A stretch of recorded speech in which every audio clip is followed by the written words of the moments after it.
So hey, this is basically how I created this video. I hope this thing is recording and the sound is clear because I'm doing this just once. It's already quite late, but let's get to it. First, I have my background video right here. I only need like 5-10 seconds from this. So first thing is to take a screenshot of this.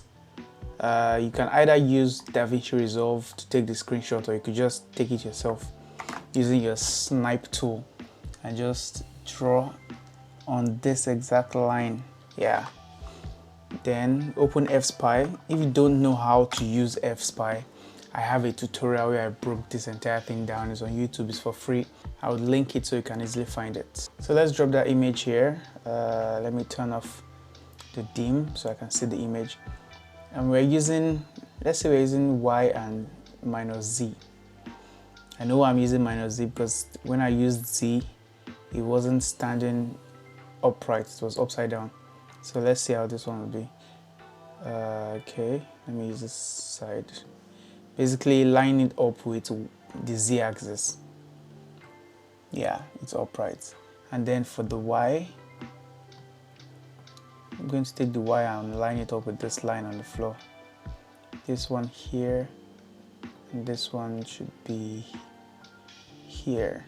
So yeah, we have our data here. So you can just save this, Ctrl S, and save it as whatever I want. Say VFX day 1. Yeah. Now when we go to Blender, if you have followed the tutorial I pointed you to, and you go to File, Import FSpy. If you have installed FSpy, if you have followed that tutorial and you've learned how to install FSpy, just click this and go find your document.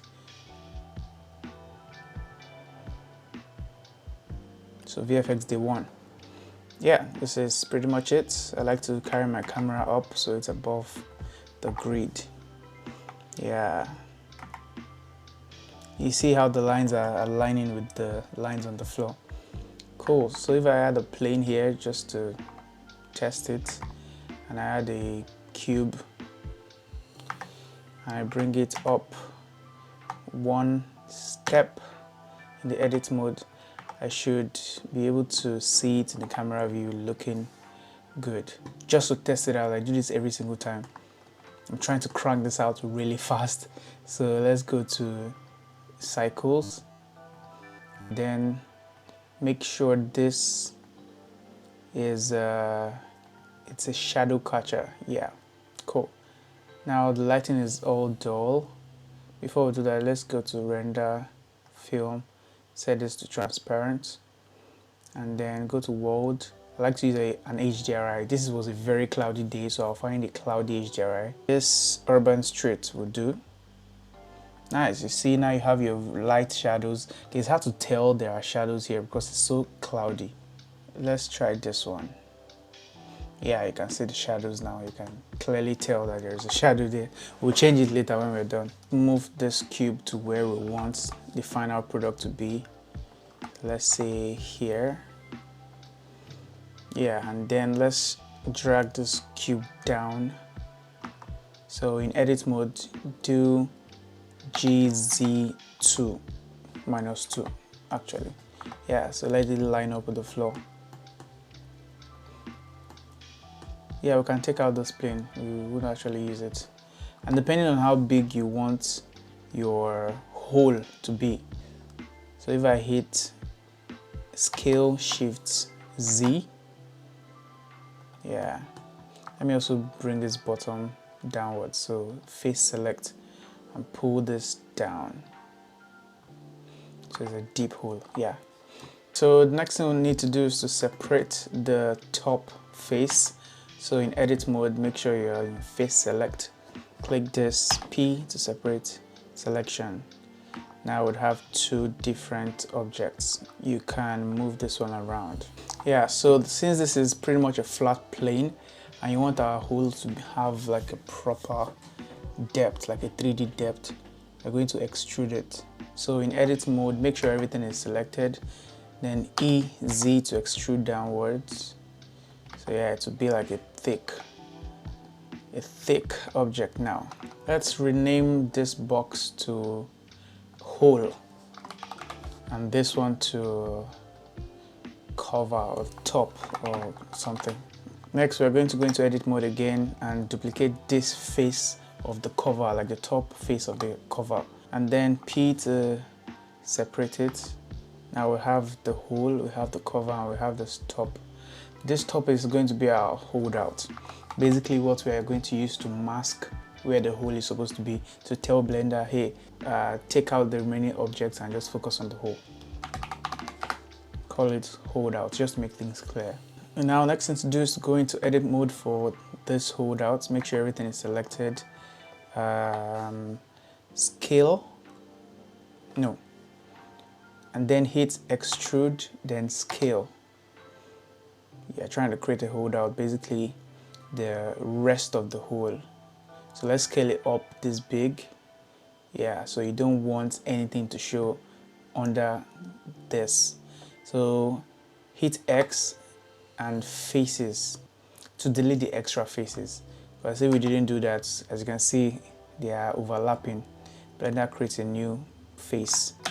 So yeah, make sure it's deleted. And then finally, we'll delete this face of the holdout, not like the top face that we created. This holdout, just this middle one, X, delete. So we deleted the face.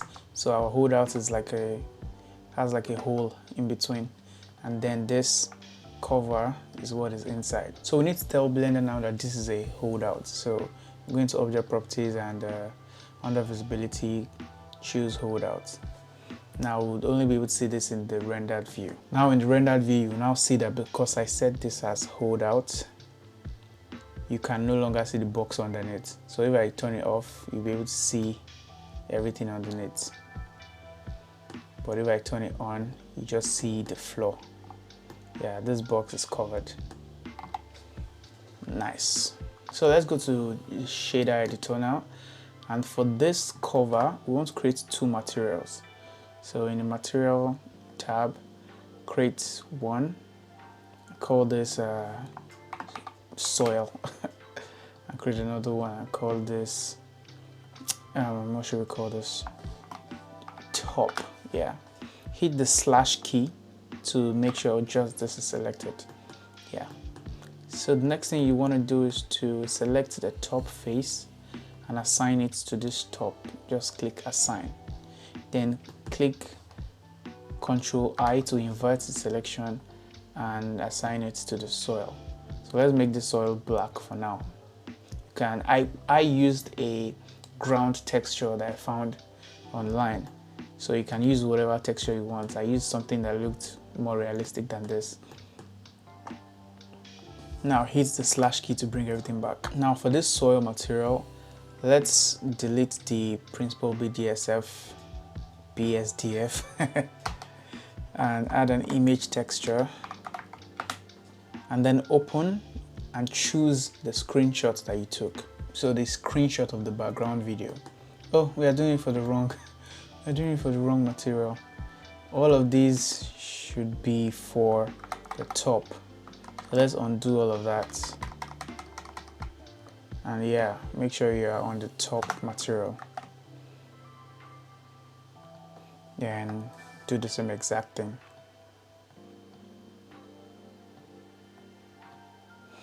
Open and choose the screenshots. Yeah, now it will look very weird. He's just going to cut out a weird part of the frame. Now make sure your Node Wrangler add-on is enabled. Go to Edit Preferences, Add-ons, and search for Wrangler. Yeah, make sure this is enabled. Then click this image texture and hit Ctrl T to bring in your mapping and texture coordinate nodes. Now I want to connect this mapping node to window instead of UV. See, it was connected to UV. Now let's take it from window to vector. Yeah. Now it looks more accurate. Oh, okay. The reason why it's having this difference in color, make sure you go to camera and background image and make sure it's like the opacity is up to 1, so it's full. Then the next thing you need to do is to go to render, color management, and make sure your view transform is set to standard, not AGX. Yeah, now it looks seamless. Standard is what normal images 2D footage is meant to look like. AGX is how you want your CG to look like, so you can have control over it. But whenever you're messing with background images like this, make sure it's in standard. Now let's go back to our cover object and add more geometry to this, because we basically want to bake the angle of this texture that we're looking at, this texture from this angle. We want to bake it to the view, so whenever we look from the camera angle, this is what we'd see, this kind of texture. So to do that, we need a lot more geometry than these flat planes. So Ctrl R to add loop cuts, scroll on your mouse so it's a lot, and do it on the other side too. Scroll. Now there's a lot more geometry for you to bake a texture into it. If you don't do this, it's going to stretch in weird ways. So I've made that mistake before. Now to make it stick to that angle, we want our animation to start from, say, frame 15. You'll go into edit modes, make sure everything is selected, hit A, U to unwrap, and project from view. Now let's look at it in the rendered view.